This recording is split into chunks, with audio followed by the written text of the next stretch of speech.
नमस्कार दोस्तों, एस्ट्रोलॉजर कपिल मिश्रा में आपका बहुत बहुत स्वागत है। मित्रों, आज हम बात करने वाले हैं विशेष रूप से 17 सितंबर से 19 अक्टूबर 2024 शुक्र का राशि परिवर्तन क्या प्रभाव लाएगा कन्या और तुला के रिलेशन में। तुला और कन्या के रिलेशन की स्थिति क्या रह सकती है। सबसे पहले हम इस विषय को लिविंग रिलेशनशिप से समझते हैं। मित्रों, यदि आपने नोटिस किया हो तो आप ये जान रहे होंगे कि वर्तमान समय में कन्या और तुला राशि में आपस में बहस ज्यादा हो रही है 24 अगस्त 2024 से। ध्यान रखना, आपको ये बता दूं कि यह जो समय चल रहा है ये लिविंग रिलेशनशिप में पार्टनर इग्नोर भी कर रहा है। आपकी इस समय में प्रेम संबंधों में बहुत अच्छे रिलेशन की स्थितियां नहीं देखने को मिल रही हैं। मैं आपको बता दूं, यहां पर आप अपने रिलेशन से प्रसन्न नहीं हैं, दुखी हो रहे हैं। ये वर्तमान की स्थिति देखने को मिल रही है कन्या और तुला राशि। मित्रों, वहीं आपको ये भी बता देना चाहता हूं कि ऐसा हो क्यों रहा है। सुनिएगा, कन्या राशि में यहां पर शुक्र की युति चल रही है, जिसके कारण पार्टनर का मेंटली डिस्टर्ब होना, काम पर ज्यादा फोकस होना और व्यापार बिजनेस के क्षेत्र में बहुत ज्यादा, हम ये कहें कि संलग्नता का बढ़ना। मतलब वहां पर उन्हें ये दिखाई दे रहा है कि यदि मैंने ये कार्य नहीं किया तो यहां पर घाटा हो जाएगा, और इस वजह से वो अपने लक्ष्य की ओर ज्यादा ध्यान दे रहा है। इस वजह से आपके अपने रिलेशन खराब हो रहे हैं। दूसरी और विशेष कारण, जब भी बात आती है विवाह की, जब भी बात आती है लव मैरिज की, तो पार्टनर कोई सीधा सा जवाब नहीं देता। ये भी स्थिति वर्तमान में देखने को मिल रही है। यहां पर एक और बात बता दूं, कन्या और तुला के संबंधों में यहां पर एक पूर्व में बहुत बड़ा ब्रेकअप का योग बना था, जो कि अक्टूबर के महीने से शुरू हुआ था, और वह भी मैं आपको बता दूं वह शुरू हुआ था, लेकिन उसका प्रभाव मार्च के महीने में ज्यादा रहा, और मार्च के महीने में रिलेशन भी बहुत अच्छे रहे, लेकिन आपके रिलेशन आगे बिगड़ना शुरू हो गए और आज तक लिविंग रिलेशनशिप में स्थितियां श्रेष्ठ नहीं हुई। वहीं मैरिड लाइफ में जरूरतें बहुत बढ़ती जा रही हैं, आपकी अपेक्षाएं बढ़ रही हैं, कर्ज भी बढ़ रहा है। ध्यान रखिएगा, आपको बता दूं कि मैरिड लाइफ में आपके और आपके पार्टनर के बीच विशेष रूप से मानसिक तनाव बना रहता है। यहां पर यह भी बता दूं मैं आपको कि केतु जो कुल और उन्नति का कारक बैठा है कन्या राशि में, आपको इसकी उपासना करनी चाहिए। मैं आपको एक बात जरूर बता दूं कि यदि आप मैरिड लाइफ में हैं तो आपको प्रत्येक मंगलवार के दिन अपने घर में विशेष रूप से गंगा जल में थोड़ा सा गुलाब का जल मिलाकर, और मित्रों उसमें 2 लौंगे डालकर आप अपने घर में उसका छिड़काव करिए। आप देखेंगे, इस उपाय से आप ये देखेंगे कि घर में शांति रहेगी, विवाद नहीं होगा और आपस में झगड़े नहीं होंगे। ये बात ध्यान रखना। वहीं एक बात और मैं आपको बता दूं, व्यापार बिजनेस के क्षेत्र में कन्या और तुला के संबंधों में इस समय थोड़ी हानिप्रद स्थितियां देखने को मिल रही हैं। आप जिस लक्ष्य की ओर बढ़ना चाहते हैं, सपोज आप कोई भूमि लेना चाहते हैं, आपके मन में ये विचार है कि मेरा मकान कब बनेगा, मैं कब अपने जीवन में सफलता को प्राप्त करूंगा, उसके लिए आपको अपनी पर्सनल रीडिंग करानी चाहिए, जो कि आपकी कुंडली के माध्यम से, फेस रीडिंग के माध्यम से, अंक ज्योतिष के माध्यम से और हस्तरेखा के माध्यम से हो सकती है। वहीं मैं आपको ये बता देना चाहता हूं कि जितने भी कन्या राशि वाले जातक हैं, कन्या राशि का स्वामी है बुध, और बुध व्यक्ति को प्रभावित करता है, बलि बनाता है। 34 वर्ष जब आपकी उम्र हो जाएगी तो आपका भाग्य बलि होने लगेगा। लेकिन वो आपकी कुंडली पर निर्भर करता है। कुछ लोगों के 19 वर्ष के बाद ही भाग्य जाग जाते हैं, तो कुछ लोगों के 34 वर्ष के बाद भाग्य का उदय होता है। वहीं मैं आपको ये बता दूं कि जो वर्तमान का समय चल रहा है वो मैरिड लाइफ में संतान को लेकर भी पीड़ित कर रहा है और परिवार को लेकर भी पीड़ित कर रहा है।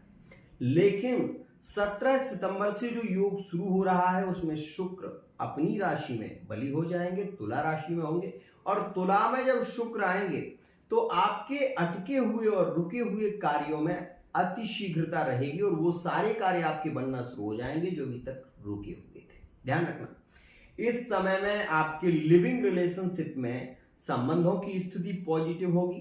तो वहीं मैरिड लाइफ में अगर आप संतान की प्लानिंग कर रहे हैं तो ये समय आपके लिए सुखद और समृद्धशाली रहेगा। वहीं मैं आपको ये बता देना चाहता हूं कि तुला और कन्या का जो मेल है, जो थर्ड पार्टी रिलेशन में है, वो भी यहां पर काफी स्ट्रांग होगा। ध्यान रखिएगा, ये समय आपकी एंजॉय से ज्यादा प्रभावित है और एंजॉय भरा समय यह रहने वाला है। इस समय में आपके पार्टनर के रिलेशन में काफी प्रेम देखने को मिलेगा।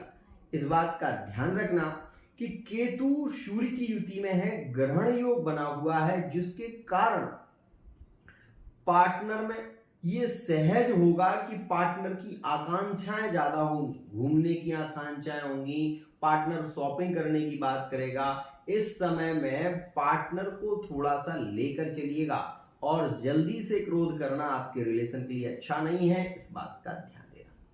मैं आपको बता दूं, यदि आपके आपस में भी वर्तमान में नो कांटेक्ट चल रहे हैं तो थोड़ा धैर्य रखिएगा, क्योंकि आने वाला समय 24 सितंबर से और 7 अक्टूबर के योग में यहां पर आपके कांटेक्ट होने की संभावना ज्यादा रहेगी।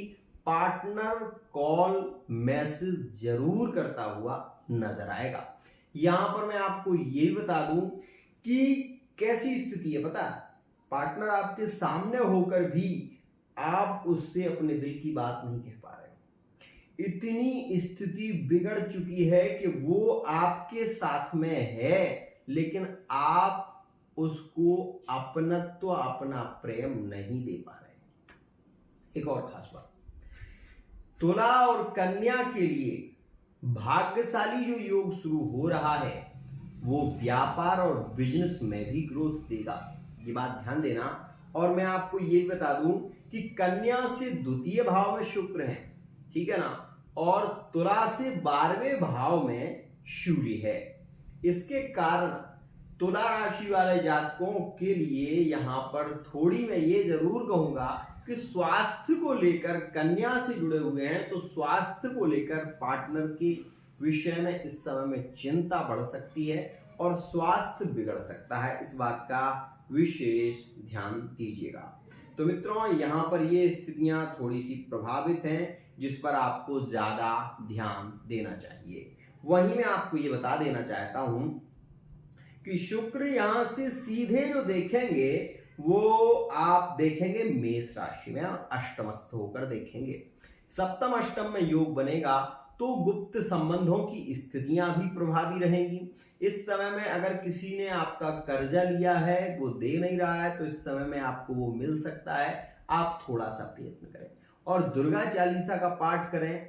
अगर आपके पार्टनर के साथ में रिश्ते ज्यादा बिगड़ रहे हैं, रिश्तों में ज्यादा बहस होती है, तो मैं आपसे कहूंगा कि प्रत्येक शुक्रवार के दिन नारियल, सूखा नारियल लें, उसको काट कर उसमें कपूर रखें और उसको जलाकर आप विशेष रूप से प्रतिदिन अपने घर में एक मंत्र बोलें। मंत्र है ओम ऐं ह्रीं क्लीं चामुंडाई विच्चे स्वाहा। इस मंत्र को आप बोल सकते हैं, जिससे कि आप ये देखेंगे कि आपके संबंधों में प्रेम बढ़ना शुरू हो जाएगा। दूसरा, मान लीजिए आपको कोई मंत्र नहीं आता, आपको केवल करना यह है कि आपको नारियल की, सूखे नारियल की गरी में थोड़ा सा कपूर जलाना है और कपूर जलाने के बाद आपको जहां पर मंदिर है वहां पर 3 बार ऐसे आरती को घुमाना है। घुमाने के बाद रख कर प्रार्थना करनी है बस इतने करने मात्र से आपके रिलेशन में प्रेम बढ़ना शुरू हो जाएगा। मित्रों, यहां मैं जो आपको बता रहा हूं वो आपके लिए काफी प्रभावित है। अब एक बात और, जो लोग तलाक की स्थिति तक पहुंच गए हैं, जो लोग तलाक ही चाहते हैं, जो लोग विशेष रूप से अपने रिलेशन को खोना तो नहीं चाहते, लेकिन कुछ ऐसी स्थितियां जटिल हो गई हैं कि उनके रिलेशन खत्म होने की कगार पर हैं, तो मैं आपसे केवल ये कहना चाहूंगा कि प्रत्येक मंगलवार के दिन आप 12 पीपल के पत्तों की माला बनाएं, हर पत्ते पर सिंदूर से राम राम लिखें और हनुमान जी को वो माला आप अर्पित करें। 5 परिक्रमा हनुमान जी की लगाएं और हाथ जोड़कर प्रार्थना करें। आपके रिश्ते में तलाक नहीं होगा, पार्टनर पुनः लौट कर आएगा। आज के लिए इतना ही। अगर आप मेरे वीडियो को देख रहे हैं तो इस चैनल को जरूर सब्सक्राइब कर लें। राधे राधे।